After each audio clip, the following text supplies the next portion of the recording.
So first off, thank you to the PayPal team for inviting me. I'm visiting you from GitHub in San Francisco, and we're going to talk about Copilot and how it can help you develop for PayPal. So before we jump into the presentation, some of the slides, I just want to show you something I cooked up right before this talk, actually. I had Copilot build a website just as like a sample demonstration. And then I was able to have agent mode add the JavaScript PayPal SDK and add some cart checkout functionality. So that's what we're going to be talking about today, about how to use agent mode, how to use Copilot, and how to develop for PayPal. Just to show you a quick demo of what this looks like, I can add something to my cart, and then I can go ahead and see this PayPal Venmo functionality.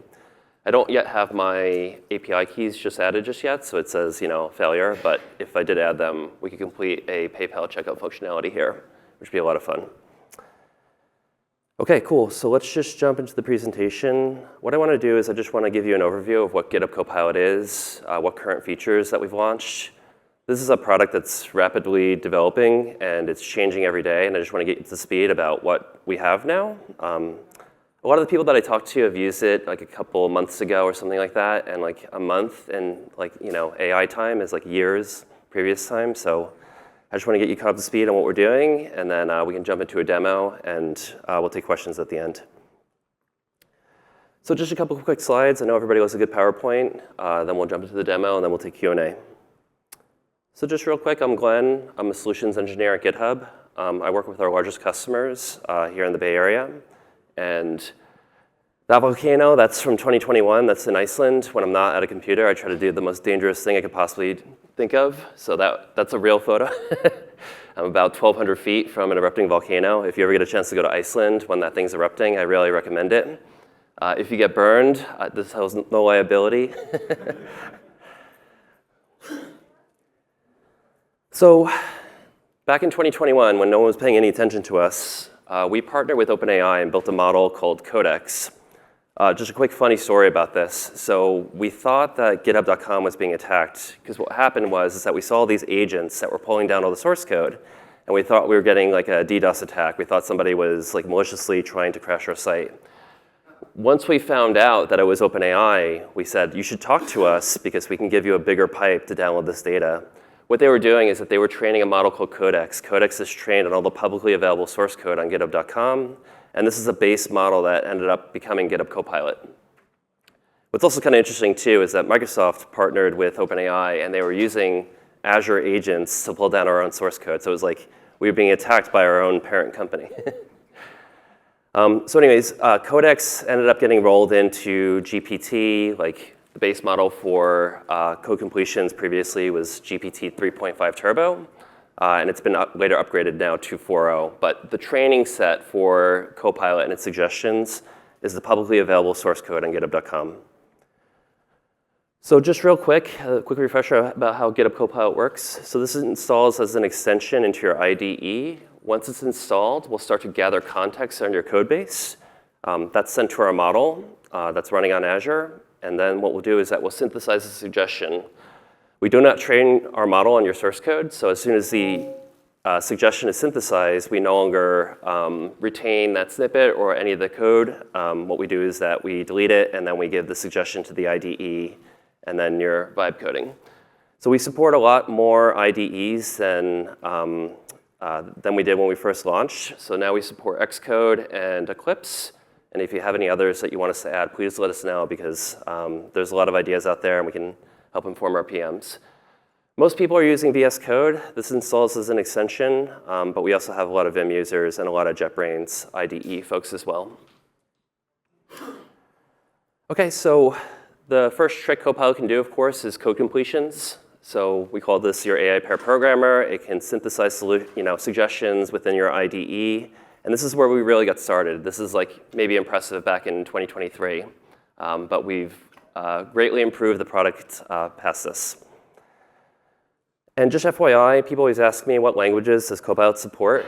So if the language exists on GitHub.com, and GitHub.com is the world's largest source code repository, we have 150 million developers. So if it's not on GitHub.com, it's probably proprietary, and maybe nobody knows it. But the robustness of the suggestions that Copilot suggests is proportional to the training set. On GitHub.com, we have a lot of Python and we have a lot of JavaScript. So those languages are the best, but we really support everything.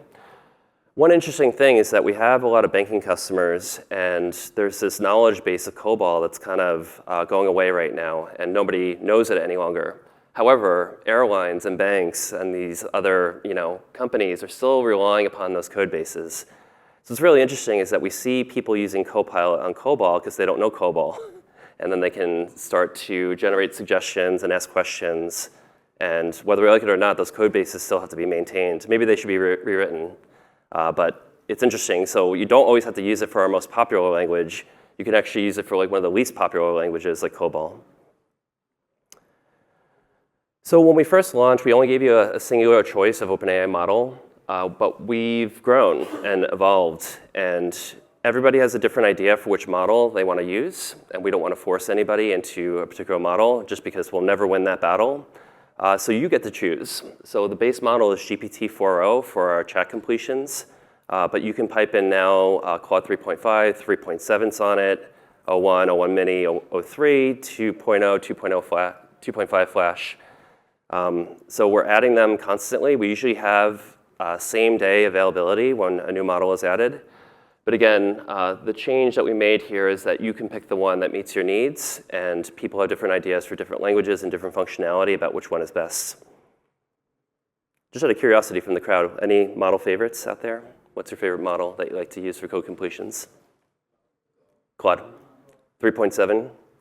Okay. Okay, we're going to get into that in a little bit. We're going to use Claude 3.7 with agent mode, and it's going to get really good. And by the way, that's also what I hear from our customers as well. Claude 3.7 Sonnet is their favorite. Okay, so what can we do with chat? This is kind of like very basic, and this is, again, maybe like 2024 timeframe, and kind of like our evolution here. We can answer coding questions. We can generate unit tests. We can propose code fixes. We can do way more than this now with agent mode, but this is kind of like the base functionality. The best part about Copilot, and especially chat mode, is that there's really no rules. Like, of course, we have guidelines for what you should be doing, but you can ask questions, and it can make you aware about its limitations of what it can and can't do. But these are kind of the standard things. One fascinating thing is that when I'm going to some of these large companies and we're talking about Copilot, a lot of folks say, well, okay, like, I'm smart enough to program, and I don't need to have a Copilot. But what's really neat is that, for some of the things that these engineers don't consider to be like smart work, like generating unit tests, which is a requisite part of software development, I usually have them start to do the tasks that they have to do as software engineers but don't want to do, and then they start to love it, and then they start to find more things to make Copilot do. So I would say any programming-related task Copilot can do now, and now with agent mode, it's able to act like more like a whole software engineer as opposed to just like a chatbot. So the next trick that we came out with, so when this first came out, we could only edit a single file at a time. And now we can do multi-file editing. So if you have an idea for like a feature or a bug, and it spans many different files within your workspace in front of you, which is really neat. I'll show you how that works in just a little bit. But then more recently, just a couple weeks ago, we launched into general availability for agent mode. So like, phase one is asking a question. We'll give you a response within the chat interface, and that's worked out pretty good so far. Edit will make direct edits within your IDE, and then it will start to modify the code right in front of your eyes, so that way you can just click accept and like, okay, I like those edits. But I think where this gets really, really, really incredibly useful, and it's also the thing that we just shipped recently, is agent mode. And agent mode can do things more like a software engineer would, meaning that it's able to execute commands at the terminal. It's able to access MCP servers. It's able to keep iterating on what you asked it to do until that piece of functionality is complete. And I graduated college a long time ago, and I was a software engineer in New York. And I really wish I had this because I would spend like weeks reading code bases that I did not write to make improvements to this broadcasting software. And we didn't have anything like this. And I really wish I had it because it just makes, the way that I kind of think about it is that I started doing self-driving with my car. And when you have agent mode kind of in this flow state, It's really fascinating. It almost becomes like self-driving. It's like self-programming, that you're kind of intervening where necessary, but mostly you're just monitoring to make sure it's doing what you would expect it to do. Just like self-driving, like you intervene where necessary, but mostly it's doing what you want and you know how to drive. And I think it's really pleasant once you could start doing that, because if it doesn't get it right or if it doesn't implement things correctly, you can give it guidance that it didn't do it right, or it should look like this, or do it a different way. And then you get to type less, you get to see the code kind of being modified right in front of you. And now combined with the power of MCP and being able to reach into third-party data sources and be able to perform authenticated operations, again, it's acting more like a software engineer would as opposed to just like a chat agent within an IDE. So we're gonna get into that in just a little bit. Agent mode by far is like, in my opinion, I've worked at GitHub for 6 years now. It's the most exciting thing that we've shipped. I think once you get this thing rolling with 3.7 Sonnet, it's, again, you can feed it your work, and then you can watch it implement your work, and then you can intervene when necessary. It'll make your job a lot easier. So one other thing that we launched recently is something called a next edit suggestion. So like we expect AIs to be intelligent, so as you're typing and as suggestions are being suggested and you're accepting them, next edit suggestions is something that you can then start to hit tab, and it's like this predictive behavior of code completions. If you don't see this enabled within your VS Code, make sure that you're on the latest version. A lot of this functionality we launched recently, I think it was 3 weeks ago in VS Code 1.99. So just make sure you're on the latest version. If you don't see agent mode, and if you don't see next edit suggestions, just make sure that within your settings that you have it enabled. I'll show you what that looks like in just a little bit. So when we talk to companies, we ask like a senior software engineer what they spend their time doing. It's, they don't spend believe it or not, they don't spend their entire day coding. So they're doing a lot of code reviews for more junior engineers, or that's like kind of part of their responsibilities.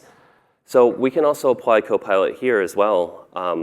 And not only can we apply it, we can also tell Copilot Code Review about what it should care about. We can give it guidelines.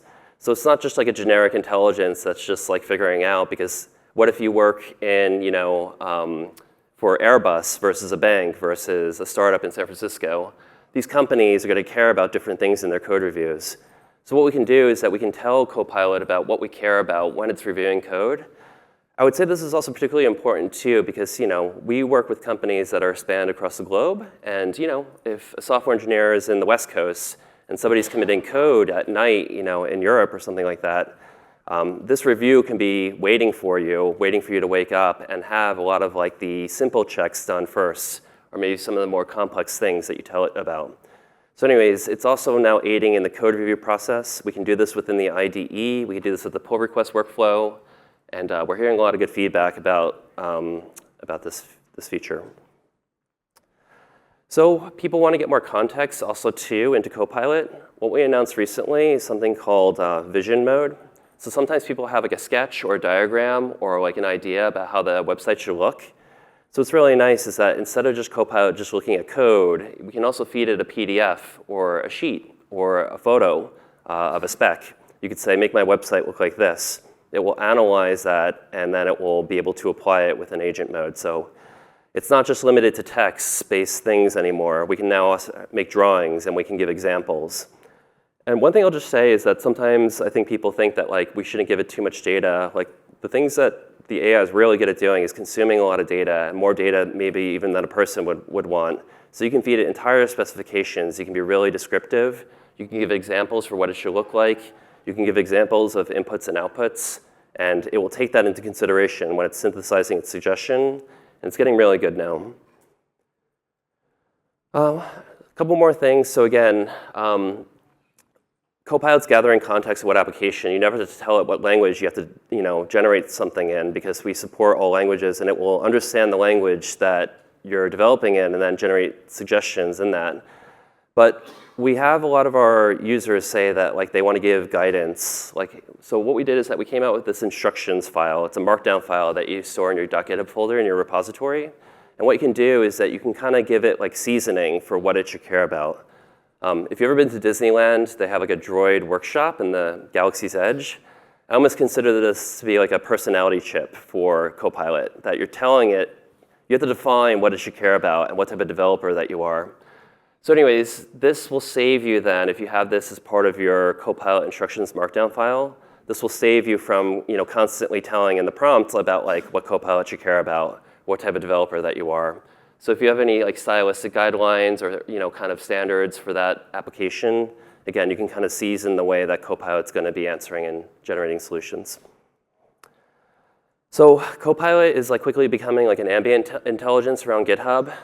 If you haven't been to GitHub in a while, you'll start to see it, kind of like that helmet everywhere. So yeah, of course, we're in the CLI as well. Again, I kind of call it like an ambient intelligence at GitHub. So it's in .com, it's in the IDE, it's in the CLI, and it's in the terminal, and we can pretty much put it everywhere. So just FYI, we have GA of our CLI as well. So if you want to do something autonomously, if you want to have Copilot answer a question about something failing within a CI workflow, we can do that as well. Okay, so the next thing that everybody wants is they want Copilot to do more things, and this involves third-party data sources, authenticated data sources. GitHub's model is trained on publicly available source code on github.com, but it's unaware about what you have running on GCP or Docker or Azure or AWS. So what we can do is that we came out with something called extensions, and this is a way for you to access those third-party data sources, so that way you could stay within the IDE. Everything that we're doing here, too, we're thinking about the developer, that they want to stay within the programming interface, within their IDE, and they don't want to keep jumping out to the web because maybe you'll get distracted. You go on Reddit, you'll be like distracted as soon as you get outside. So we're trying to keep the developers, again, within the IDE so they can keep programming. So this is what we came up with. But what's interesting is that then Claude came out with MCP. So we have these extensions, and we still have them. You can download them right now. But we also launched support for MCP in preview, which is doing the same thing, right? That we're accessing third-party data sources. We can add them within VS Code, and then agent mode can leverage these to perform actions on your behalf. So in fact, PayPal actually just launched an MCP server along with everybody else. There are now hundreds of them. I don't know what the future will be of MCP. Like, I don't know if we're going to have like 1,000 MCP servers for our agents. I think we're going to have to figure that out as an industry. Like, how do we manage all these? But GitHub has one, Perplexity has one, PayPal has one. And what you can do then is that this is like an API for an LLM. It can access those third-party data sources. It can perform operations. And it basically gives your agent superpowers that now it can perform actions on your behalf. One thing to note, too, is that if the agent mode is going to be performing an action on your behalf, it asks for consent before it does it. So it's not just going to go like YOLO mode and execute things like on your terminal. You can tell it, you can give it permission to go do that, but it will come back to you each time with consent in order to execute something at the terminal. So I'll show you a couple other things, too, that we're working on here at GitHub. GitHub Spark is like an app generator that we built, and it's a way, like if you have an idea for an app and you're starting like net new, we can generate it, and we can generate it in the way that you want, in the language that you want. I think like where this is like really neat is that like when you're programming sometimes and you want a simple example of something in a specific language, it's kind of hard sometimes to track down on github.com where you might find that, because it's like a big, we have millions of repositories and it's really hard to find. But what's cool about this is that we can synthesize entirely functional applications in any language that you want with any framework, and then you can build yourself an example without having to do any work at all. You can be very descriptive of what you want, and then you can have, instead of tracking down the example that you want, you could just have GitHub Spark generate it. So if you have an idea for like an app, like in the shower, you can like come out and then just tell Spark to build it, and then you can bring it into VS Code, and then you can start to modify it. So anyways, I've used this, like I wanted like a satellite image, the latest satellite image of the West Coast. And like in 2 seconds, it's able to figure that out in React, and it was able to build me one. And we'll try an example of that a bit later. And then lastly, like where's GitHub going, and like where's ultimately, like what does the next maybe 6 to 12 months look like? So right now we're guiding the AI, and we're programming within the interface, and we're making improvements to our applications. But like where this is like really, really, really going is that you'll assign Copilot to an issue for work that you have to do within GitHub. And without having to touch the code base at all, Copilot is going to implement this functionality. This could be a bug fix, a feature request. This is like kind of like the Grail functionality that like everybody is after right now. And we're after it too. So we're calling it a software engineer agent. And in the future, what you'll do is that you'll be the reviewer for Copilot's suggestions. So right now we review Copilot's code to make sure that what it did was good. But in this case, with this SWE agent, it will be performing autonomously the functionality that you requested given your code base. It will build it, it will test it, it will make sure that it's all good, it will comment it, it will write its own pull request review, and then it will have you review what it did, and you have to make sure that it meets your standards. But this is pretty exciting just because a lot of the companies that we work with have backlogs that are enormous. And like where my mind kind of goes with this is that if we're able to take down a backlog, that's pretty powerful. We can horizontally scale this, and we could do hundreds of pull requests at one time. This is not available just yet. This is kind of like a sneak peek. Stay tuned. You should follow like our Twitter and our blog and our YouTube page, and we'll be talking more about this. But in like a couple months, we'll have this ready in preview, and we'll be releasing it to everybody. And you should definitely try it when it comes out. OK, before I jump into the demo, any questions from anybody?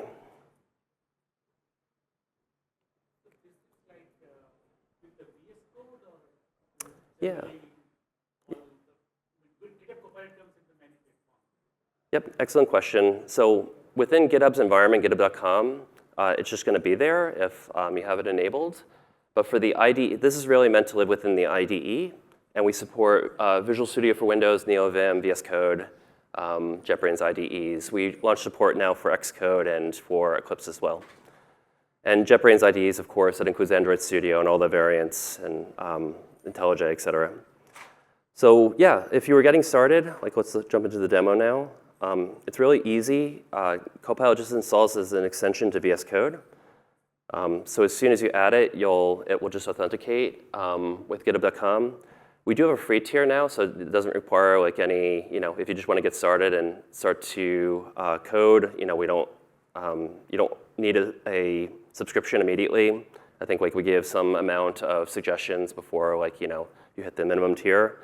But honestly, if you want to try this out, I think the base tier for individual is $10. It's worth it, and if you don't like it, you can send me a PayPal or Venmo, and I'll fit that bill. Cool. So once you install it into your IDE, then you'll see like a Copilot icon down here at the bottom right. That means that you're ready to go. So here, let me clear this out real fast. OK, so starting simply, again, kind of like the base functionality of this. Is that as soon as this is enabled, it's going to start guessing what you want. So like really simple functionality, regex for an email. It's just going to be thinking about how to do things. At any point also too, OK, here's the email pattern for the regex. It's going to be synthesizing that. At any point, too, what you can do is you can highlight any piece of text and do like a Command-I, and then you can ask inline to Copilot to explain anything. So like, let's just say that there's like a piece of functionality that you don't understand. Like, what does this do? Copilot inline can make modifications. It can describe things. It can give you more information about what this is doing. I would say this is particularly useful, too, if you have like a really dense like algorithm that's like difficult for you to understand that somebody wrote a long time ago. You just highlight it, have like Copilot turn it into English. We can do inline language translations. We can generate unit tests. We can fix bugs. We can make things more robust. We can do comments. So really, every programming test that you can think of, you can ask Copilot to do. And again, it will make you aware if it can't do that. So in this chat interface, so there's like this little icon here, and then it will pop out the chat window on the right here. So where we started was like ask. Like we can ask Copilot, like, OK, suggest a security fix. So you can also increase your code quality, too, with Copilot. It's not going to be as thorough as like static code analysis, so you should still run all your CI checks on it and whatnot. But you could always, before you commit it, you could always just see if there's an improvement that you can make. And this is like a good idea. Even before like the code review gets invoked, you could just always ask, is there any security suggestions that you have? And maybe it's going to say, oh, hey, like maybe this is vulnerable to SQL injection.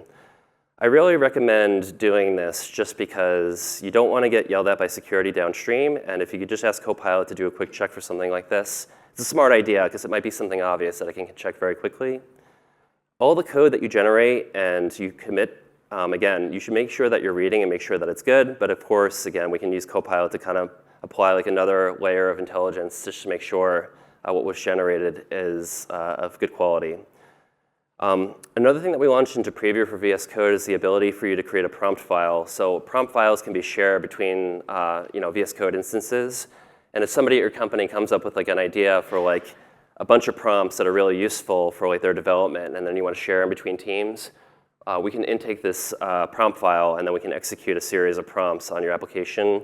Maybe one could be like security and quality, like a series of prompts that check the quality of your code, and then you can execute those and then implement the suggestions.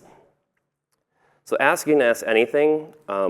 We have a couple of cool commands too, like if you wanted to do like an @workspace command, for example, that will take more context into account when it's generating the solution about what you're asking. A workspace in VS Code, right, is like the current kind of working set that you're in right now. So let's talk about context. So within VS Code and the way in which Copilot knows what to generate, so obviously it's going to be looking at the open file that you have right now and the other open files that are kind of surrounding the current open file. But you can also tell Copilot about exactly which file that you had in mind too, if you wanted to reference a specific file for it to gather context on.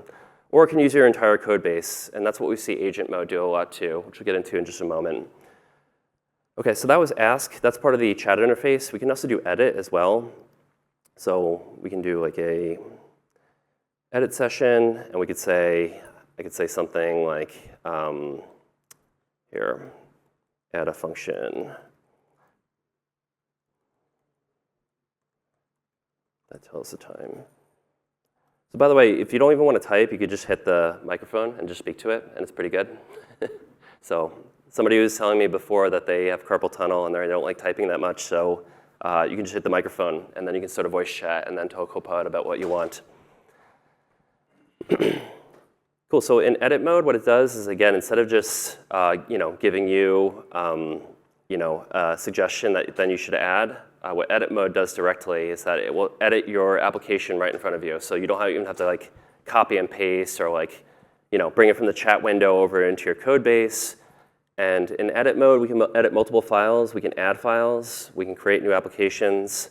And then we can go through and you can review the changes that it made. And I think this is like where it becomes like really cool now, because again, instead of the AI trying to make you do a lot of work and copy and pasting, we're trying to make this as useful as possible and as fast as possible. So it directly editing your code base was like a step in the right direction. And then now we're kind of supercharging that with AI mode. So you can review all the changes. You can say, OK, this looks good, and then I'm going to keep this functionality. OK, so now let's jump into agent mode, which is the most fun. So first off, just like we saw like in the presentation before, we're giving you the choice of whatever models that you want to use. Again, this list is going to grow. Right now in agent mode, these are the models that we support: Claude 3.5, 3.7, 2.5 Pro Gemini, 4.0, 04 Mini, and then we'll be able to add more. Just FYI, there's a difference in the models that we support for like ask versus agent. Not all the models that we support do agent mode, so that's why the list kind of decreases there. Also, too, if there's anybody that's like an administrator for your company, you can define which models people can and can't use. So this is configurable in settings. So if you didn't want people to use Claude for some reason, you could just disable that as a policy. All the settings within Copilot are configurable. So if you're working at a large company and you want to kind of define how people are using this, we can set this as an enterprise account policy within GitHub. And then again, these features will selectively be available and not. Cool, so what I'm going to do is I'm just going to show you what this website is. This isn't like I built this right before this talk. I just let agent mode. I said I'm into astronomy like in my own free time, so I said build like a telescope store with a cart just for like that functionality. And what we can do then is that this is a C# application and it's using I think ASP.NET. So we're going to start this up. I'm just going to show you this, and then we can use agent mode to make a modification to this website, and I can show you the live modification. OK, cool. So here's a little telescope store. Again, this was just generated out of thin air. I just built this very quickly. What's cool, too, is that you could stylistically tell Copilot about like how it should look. You can draw like a picture about how it should look. It will go and replicate that functionality. It will change all the CSS. It will make modifications there. So if I was like adding something to the cart here, you could see that we added it, and I added some PayPal functionality. We'll get into that in a second. OK, cool. So in agent mode then, what I can do is I can say like add a new product type, telescope eyepieces. So what agent mode is going to do is that it's going to look through your application and figure out and generate a plan for how it should make these modifications. I would say like what's so cool about this feature in particular is that it checks with you if it doesn't understand something very well, or if it needs any more advice about like how you want things generated. But I think like where this gets like really fun is that like you end up coding less, and you're just interacting with the agent, and then you're interacting with your code base through this agent mode. So like if you have like a build error, for example, you don't even go and debug the build error. You just have Copilot go do it. And it will say, OK, we have to build the application. I'm going to start to read what the error was. And then it's going to generate and synthesize a fix for it. So again, it's not like you don't know what it's doing either. It's going to be telling you about like, OK, like here's a new product type for telescope eyepieces. And it's going to be searching through your code base, looking for that implementation. It's going to be generating updates to the product model. It's going to read through things. It's going to then make modifications there. And every modification that it's making is something that then you can see right in front of you. So it's going to be doing this. And what's cool, too, is that it tells you what files it's going to be modifying as it's doing it. This is a simple example, but you can give Copilot something extremely complex or really simple. And obviously, for the really complex things, it'll take longer because it's got to go through your code base. OK, cool. So it says it successfully added telescope eyepieces as a new product type to your Satellite Explorer application. Here's what I did. So at any point here, too, I could say, no, you didn't implement that correctly, redo it, and you should implement it in this way or in this style. But we can see here that it did do the thing, so let's rerun this and see the modifications that it made.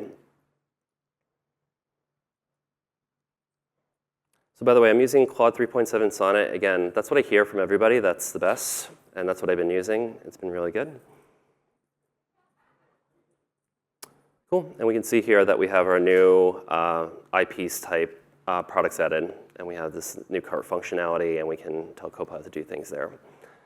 What I would do if I was, if I had work to do and Copilot was at my company, I would feed it the feature that you have to develop, or I would feed it the bug requests or the bug fix. I would feed it whatever work that you have to do. And then again, you can see it make modifications to the program, and then you can make sure that it meets your quality, and then that piece of functionality will be implemented now. And by the way, if you're, like, just for example, like on the subject of like PayPal development, you can absolutely have Copilot agent mode 2 add PayPal checkout functionality by using the JavaScript SDK. And that's exactly what I did just before, is that it was able to add the PayPal checkout functionality. It doesn't work right now because it's waiting on my API key, but we could add that to the cart page, and it adds very quickly. So the next thing I want to show you is MCP mode. So just in case you don't see MCP within your GitHub interface, you can go into the settings, and then you can search for MCP and just make sure that it's enabled. Right now it's in preview. So as I mentioned before, MCP is kind of increasing the efficacy of what Copilot agent mode can do. It's kind of like a conduit through to get to third-party data sources and perform authenticated operations. So recently, GitHub added a MCP server as well. These just add into the settings JSON file of VS Code. In this case, I already have the GitHub one that's running right now. You'll see this little tool icon, too, appear as part of the chat interface. And you can see here that it lists out, once you have it added, again, it's just a JSON file. This one I have running in Docker locally. But these are all the operations that now agent mode will be able to perform on my behalf. So you have to give it an access token. It's kind of, it's just like working with the API. So we have to feed it a key, so that way it's able to do things and perform operations authenticated. But instead of having to jump around to different services and jump around to the websites and stuff like that, MCP gives you that conduit into these services, so that way you can pull data, you can get status of things, and PayPal added one too as well.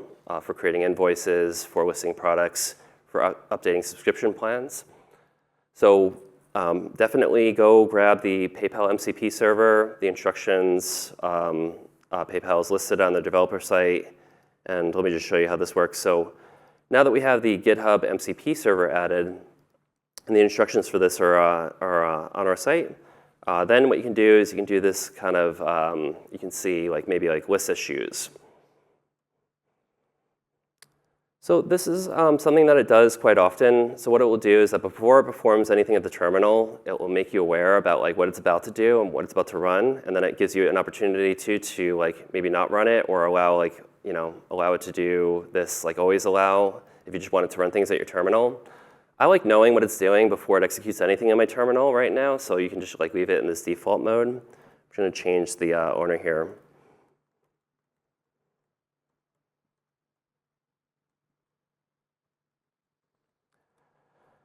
But anyways, what this will be able to do is that this will be able to do things like list issues. It can list the commits. The idea is that if you're able to stay within your your IDE, then you can find out information that normally would require you to log in and again go out to the internet and pull down data. So like, let's just say that you were programming and then you find a bug like within the code base that you're currently working on. You could very quickly have MCP create an issue that will end up on github.com, and then you'll be able to create something very quickly without having to go to GitHub and then file an issue and stuff like that. Cool, so that's MCP. This supports, everybody's building an MCP server now, including PayPal, so definitely check that out. There's a couple other features too I just want to make you aware of. So Copilot now can do code reviews, like I said before. This is really cool. You could always highlight something and just say like, okay, like check this or do a code review. But we can also do like, this review and comment. So we can maybe highlight an entire file and say, okay, we'll do a review, and Copilot can go through and read through this file, and then it can make inline comments for the things that you should improve as part of this. Like, okay, you have a hard-coded data set, and maybe that's not such a good idea, and then you can see the different suggestions. I would recommend this just, again, so that way it doesn't get caught by your CI checks or your PR checks, whatever it happens to be. There might be something like really quick that you can fix the developers that I talk to definitely like to fix things as part of the development phase as opposed to it ending up as a CI check that fails, just because that's eating up CI time and maybe it takes a much longer amount of time there. So anyways, we can do complete code reviews. What's also really nice about this too is that as part of source control, so first off, again, once Copilot's enabled, you don't have to be bothered even making a commit message that we can generate that for you. What's nice about this too is that it's not like you get shamed for doing an AI generation. There's no watermarking of Copilot generated this for you. So obviously read it and make sure that it's okay, but I would say even just something like this is just really nice because I'm sure everybody's aware or able to generate their own commit message, but the limiting factor is time. So having Copilot generate that for you is really nice because then you can make that commit. This also extends into pull request summaries as well. If you wanted to have a descriptive pull request summary about what you changed as part of this PR, we can generate those. So let me show you real quick too, on our web interface about how this looks in practice and what we're doing here. So this is an example of a pull request for a bunch of functionality that I changed. We can add Copilot as an automated code reviewer. So again, this is a really nice thing to do because then you get this level of checking on your functionality here. And what it will do is that it will look through everything and then show a summary about maybe what it would change and what is going on here. So that's really nice. I wanted to show you one other thing too, that kind of future state that I showed you called Padawan. So I could just show you really fast, a sneak peek of what we're working on here at GitHub. And again, what you can do then is that you can have Padawan implement an entire piece of functionality. I should go to my pull requests here. So you could say that you want to implement shopping cart UI and navigation, and you then become the reviewer for what Copilot is doing. It will come up with a plan, and then it will implement that plan. It will tell you about exactly what it did. You'll be able to review everything. You can see that it was built, that it was tested, and then you can review the changes that were made. And this is where we're going here. So I have about 5 minutes left. I want to open it up to questions. Hope you enjoyed Copilot in agent mode. I recommend that everybody go check it out. And yeah, happy to take questions.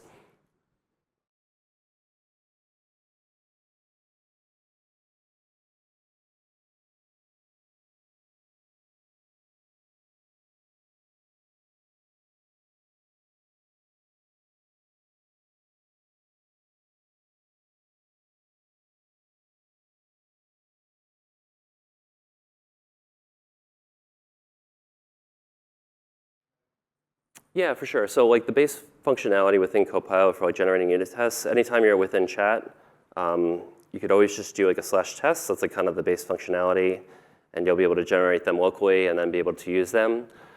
We're now thinking about, yeah, the broader SDLC, like in terms of like being able to jump out and do different things. I think we're getting there, especially now with MCP mode, just because it's impossible for us to reach your pipelines unless we have a conduit to them, meaning that like Copilot right now is executing within the context of the current workspace that it's in. And MCP now is extending its reach by giving that authenticated data source. Like, for example, like Octopus Deploy has an extension for Copilot where you can start to grab that information. Right now, we're doing very simple things. Like, we're able to tell you what's deployed. But yeah, what we're working on now internally is like the ability to do like self-healing and like be able to do modify builds and grab that data. So I think that's like where we're heading next, is that like now that Copilot can use agent mode within VS Code and we'll expand that functionality to other IDEs, now we're going to start doing things as part of agent mode, as part of that conduit that reaches out to your build pipelines and starts to monitor things. But right now, we're not quite there yet, but I think we're heading in that direction. Yeah. So my suggestion right now is that if you want to start along that functionality, make sure that you add those relevant MCP servers, and then have the agent, it will be able to do like operations, like check on that, on that deployment. Tell me about that error that happened. But I think like where this is like really going is that like you'll want some sort of automation to repair build failures and maybe repair deployment errors, stuff like that. That it's not just giving you more problems, but it's able to autonomously improvise and heal whatever went wrong. Right now, it does require a little bit of prompting. Like if you have a build error, you can say, OK, Copilot fix that build. You can right-click and do that. But I think we'll get there more with the autonomous capability there. Yeah. Cool. Any other questions I can answer? Yes. Hi.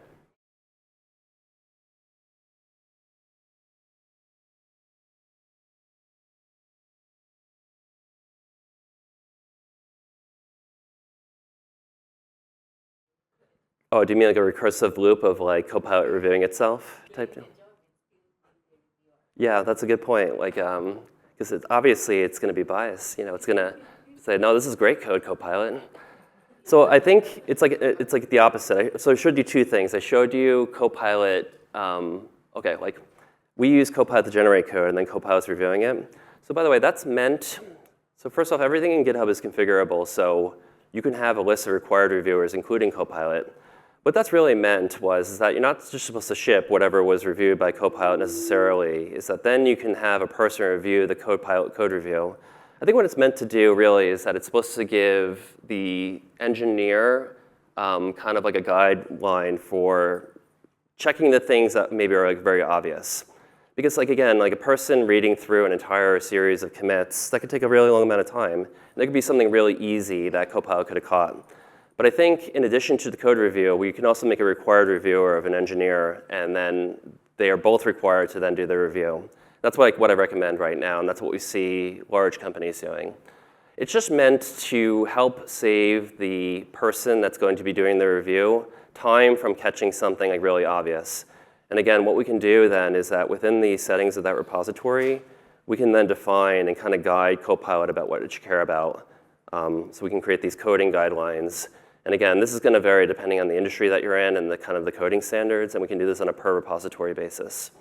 So that way, if there's like any egregious things that like you really don't want within the code, you can have Copilot check it, and then a person can check it. And then lastly, like in that last part that I showed you, that's Copilot kind of generating everything. And yeah, like the efficacy then of Copilot reviewing its own code generation is like decreased. So that's why by default it has you be the reviewer. So it's like, OK, I generated this. I think it's good. Here's everything that I changed. And then now you're the human in the loop that says, okay, before this goes into production, I want to make sure that it did what I wanted. Yeah. Cool. Any other questions I can help answer? Yes.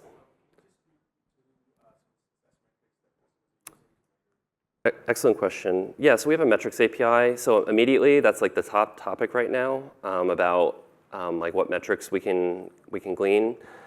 So here, let me just show you a visualizer that we have that kind of shows you. It's really funny too, but just because this is causing a lot of confusion in the industry right now, meaning that I'll ask the largest companies in the world. I'm like, okay, they're like, okay, how more productive is AI making us? I'm like, okay, well, how do you measure productivity now? And it's kind of like, it's challenging everything right now, because like, what does productivity look like with an AI-assisted software engineer? Like, what metrics should you be looking at? It's complicated. There's a lot of answers for it. We have guides to GitHub has been publishing things like measuring the impact of GitHub Copilot. Yeah, so for the managers in the room, like again, this cost has to be justified, and we have to see if this is like really helping us. What I'll say is that it's a combination of quantitative and qualitative data, meaning that if you're happier and you have more free time in your day, that means you'll probably be a better worker. Like unhappy developers are not going to be like feeling good enough, right, to be really efficient. So we can provide you things like amount of lines suggested, the languages that they're programming in. We can give you all this data acceptance rate. But I would say that there's no real prescriptive way for me to say blanket for every single software company on earth about like this is the way that you should do it. What we typically do is that we'll talk to that customer and say, how are you measuring it today? And then let's see if we can increase it. But ultimately, I think what everybody cares about the most is that the features that they have within their backlog get done faster. And that's like, that's like the true test, because if you give a developer metrics like PRs or commits, they'll just, so they'll just open up smaller PRs and then open them in more frequency and then like build a bigger bonus. So there's no like real way to eliminate this, but we have a lot of ideas. And if you want to email me too afterwards, I can share with you some like resources that we have to help people wrap their heads around it.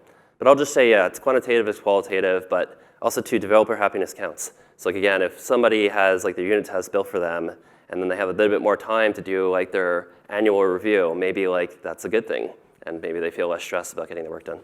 Cool, thank you everybody.